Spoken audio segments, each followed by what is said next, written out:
I turned over another photograph, and another. Vacation, pictures, birthday.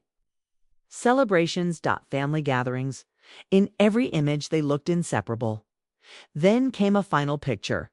My mother visibly pregnant. The mystery man kneeling beside. Her one hand resting on her stomach. Smiling, waiting for his child. Waiting for me. My throat tightened. But I had never seen these photos before. Never. Which meant someone had hidden them. Deliberately. I already knew who Dad, or maybe I should stop calling him that, Robert, the man who had raised me. The man who had just exiled me to a garage. The man who apparently wasn't my father at all. I continued reading. Daniel died 3 months before you were born. The official report called it an accident. It wasn't. I froze. The words echoed inside my head. Not an accident. Not an accident. Not an accident. Terrible feelings settled into my chest. The kind of feeling that appears right before a nightmare becomes real. I read faster. Daniel discovered something that threatened powerful people. After he died, your mother was devastated. Robert stepped in. At first, he genuinely wanted to help. Then things changed. My pulse hammered, every sentence raised more questions. None provided answers. I flipped through additional documents, old newspaper clippings, insurance records, letters, and then I found something even stranger. A DNA test request form. Never submitted, never processed, addressed to me. Dated 25 years ago. Why? Why would someone order a DNA test for a newborn? What exactly had happened? I heard footsteps. Quick ones, approaching. I immediately shoved everything back into the box. The garage door opened. Lily entered. Thank God. She looked relieved. I thought you'd left. I forced myself to appear normal, failed miserably. Her expression changed. Ethan. I remained silent. She stepped closer. What happened? Without speaking, I handed her the photograph, the one showing Mom and Daniel. She studied it, confused, then shocked, then pale. Oh my God, you know him? Her eyes widened. A dangerous hesitation. There, right there. That hesitation told me everything she knew. Maybe, not everything, but something enough to recognize him. Enough to be scared. Lily, she swallowed. Ethan, Lily, her voice dropped. I wasn't supposed to tell you. A surge of anger erupted inside me. Tell me what? She looked toward the house, toward the celebration, toward the lies, then back at me. My mother told me something years ago. What? She said there was one family secret nobody was ever allowed to discuss. My heart pounded. What secret? Lily hesitated, then finally whispered that Robert married your mother after Daniel died. I know that now. No, her eyes filled with concern. You don't understand. I stared. Then she delivered the sentence that shattered what remained of my world. According to Aunt Karen. She took a breath, double quotes. Your mother never wanted to marry Robert. Silence, pure silence. I felt the floor vanish beneath me. No, that's what she said. No, Ethan, you're wrong. But deep down, I already knew she wasn't. Because suddenly so many memories made sense. The emotional distance, the sadness in Mom's eyes, the way she sometimes stared at. Old photographs when she thought nobody was watching. The way Dad controlled every major decision. The tension. I could never explain. The pieces were connecting and the picture they formed was horrifying.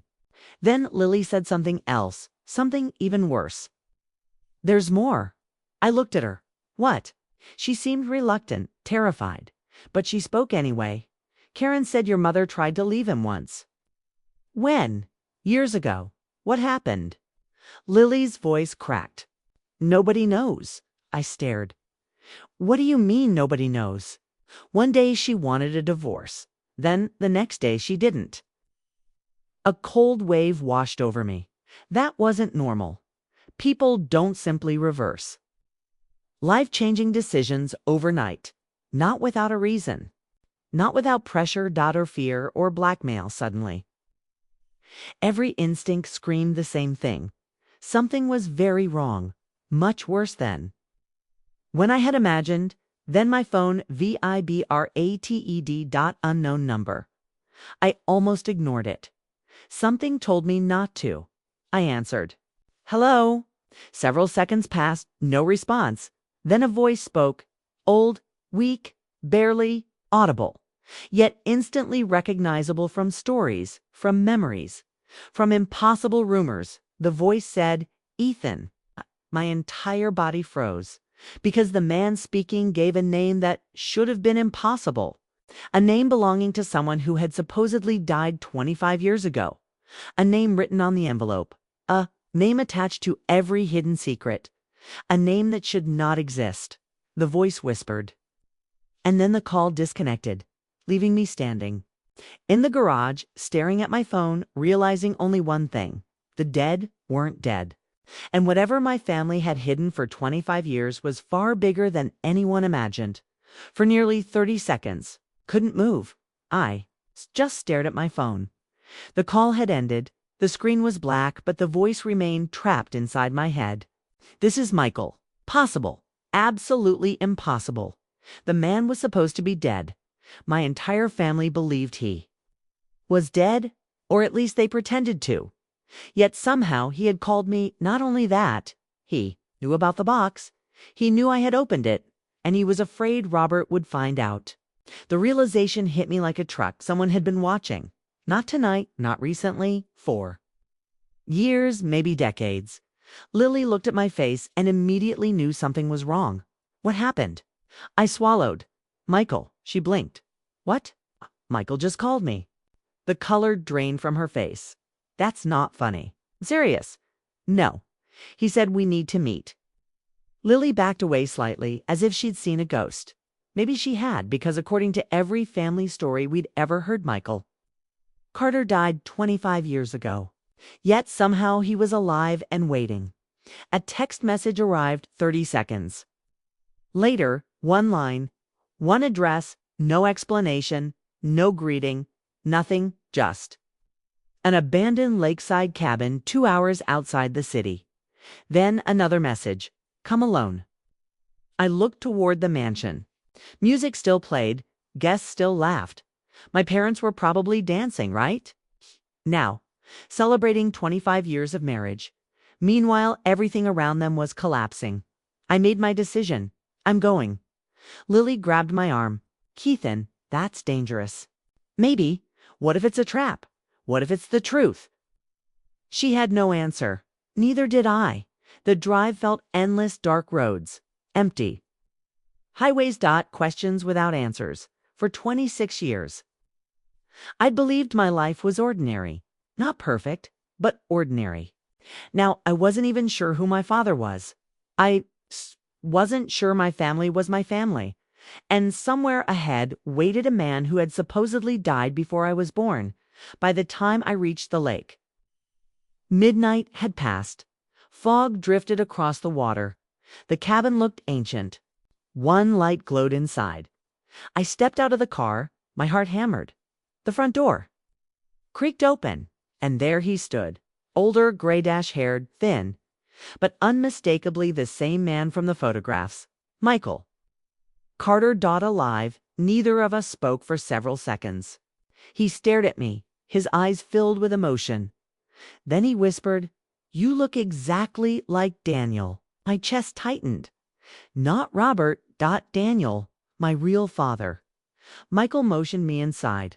The cabin was simple. Wood stove, old furniture, stacks of documents, newspaper boxes, photographs, evidence, years and years of evidence, as if someone had spent decades preparing. For this conversation, Michael sat heavily in a chair. I always hoped we'd never need this meeting. I remained standing. Start talking. He nodded. Fair enough. Then he told me the story. The real story. Before Robert entered the picture. There was Daniel, my father, the man I'd never known. According to Michael, Daniel wasn't rich. He wasn't powerful. He wasn't connected. He was simply a good man, kind, honest, brilliant, the kind of person people trusted immediately. He met my mother when they were both young. They fell deeply in love. Everyone knew they'd eventually marry. Everyone, except Robert. Because Robert loved her too, and he always had. But she chose Daniel, not him. Michael looked away. Robert never accepted that.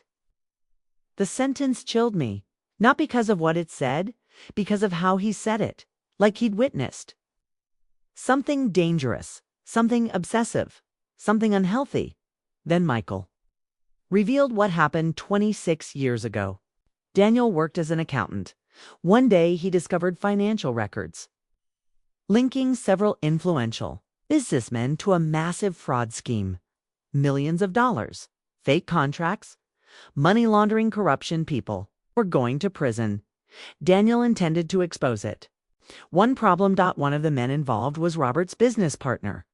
And Robert knew. At first Daniel trusted him. Why wouldn't he? They were practically family.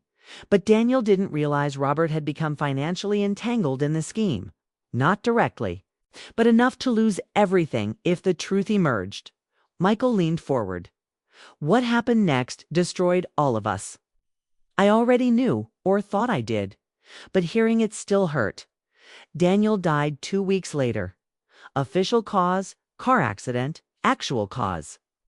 His brakes had been tampered with. My blood ran cold. Murder, not accident. Murder. I wanted to believe Michael was lying. I really did. But then he opened a box. Inside sat police reports. Private investigation records. Witness statements. Photos. Evidence. Lots of evidence. Enough. Evidence to convince me. Enough evidence to destroy lives. The original investigator had suspected sabotage. Then suddenly the case vanished. Closed, buried, forgotten. Money had made it disappear. Power had hidden it. And Robert had helped, not necessarily by committing the murder himself, but by protecting the people responsible. Protecting himself. Michael looked sick, remembering it. When Daniel died, your mother fell apart. Kai could imagine it. The love of her life gone, pregnant, alone, heartbroken, vulnerable. Then Robert stepped in, offering support. Protection. Stability. Exactly as Michael's letter described. But eventually support became control. And control became something else. 3 months after my birth, Robert proposed. My mother refused twice, 3 times, 4 times. Then something changed. I already knew the answer. Blackmail Michael. Nodded. Robert possessed documents linking my mother's late father to tax crimes. Minor things. Nothing terrible, but enough to destroy her family's reputation. Enough to scare a grieving young woman. Robert gave her a choice. Marry him or watch her family suffer. She chose sacrifice, not love. Never love. Sacrifice. The anniversary party suddenly felt disgusting. Hundreds of people celebrating a romance that never existed. One question remained. The biggest question, the one that haunted me. Why did Robert treat me differently? Michael's eyes filled with sadness because he already knew. Because every time he looked at you, his voice broke. He saw Daniel. Silence. I finally understood. Not disappointment, not favoritism, not personality differences. Living proof that my mother had loved another man more. Every birthday, every achievement, every family photo. I reminded Robert of the life he never got, the love he never won, and he resented me for it. For 26 years, I thought that was everything. I was wrong. Michael reached for one final folder. His hands trembled. This is the reason I disappeared. I opened it. Inside sat bank records. Contracts. Signatures. One name appeared repeatedly. Robert Carter. My heart sank. Then I saw the dates. Recent dates. Not 25 years. Old recent. The corruption hadn't ended. It had continued for decades. And Robert remained involved. Worse, several powerful politicians and business leaders were tied to it. The same network that helped bury Daniel's death. The same network still operating today. Michael had spent 25 years secretly gathering proof, waiting, preparing, surviving. That's why he faked his death. That's why he vanished. Because if they knew he was a live-a-thie'd, kill him. Suddenly, headlights appeared outside. Michael's face went pale. No. He rushed toward the window. His expression changed instantly. Fear. Real fear. We don't have time. What is it? They found us. Vehicles surrounded the cabin, black SUVs, several of them. Michael shoved a flash drive into my hand. Take this. What, run? The front door exploded inward. Men stormed inside. Everything happened at once. Shouting, crashing, chaos. Michael pushed me toward a rear exit. Go! I ran. Branches whipped my face. Footsteps followed behind. Voices yelled. But somehow I reached my car. Somehow escaped. And for the first time in my life, I stopped running from the truth. The investigation became national news. The flash drive contained everything. Financial crimes, bribery, evidence connected to Daniel's murder, evidence connected to Robert. Evidence connected to dozens of powerful people. Arrests followed, then more arrests, then more. The empire collapsed piece by piece, lie by lie, secret by secret. Robert was arrested. Publicly. The same man who cared so much about appearances lost everything in front of the entire world. The hardest conversation happened afterward. Mom and I sat together in silence for a long time. Then she cried, years of pain, years of regret, years of secrets. Gone. At last. I'm sorry, she whispered, for everything. I held her hand for the first time. Truly understood. She hadn't failed me. She'd been trapped for decades, and now she was finally free. A month later, I received one final letter. From Michael. He had survived, barely, but survived. The letter ended with words I still keep framed on my wall today. The truth may arrive late, Ethan, but late truth is still better than a lifetime of comfortable lies. Never allow someone's power to define your worth. And never mistake being tolerated for being loved. Today, the garage no longer hurts when I think about it, because that humiliating moment gave me something priceless. The truth. The night Robert tried to hide me from the family was the same night I discovered who my real family was. My father wasn't the man who raised me. My father was the man whose courage cost him his life. My family wasn't built on blood alone. It was built on truth, and truth eventually wins. No matter how deeply it's buried life, less than sometimes the worst. Day of your life is actually the day the lies finally end. The truth can be painful, but it gives you something deception never can. Freedom. Never let someone else's rejection determine your value. The people who fail to see your worth do not define who you are.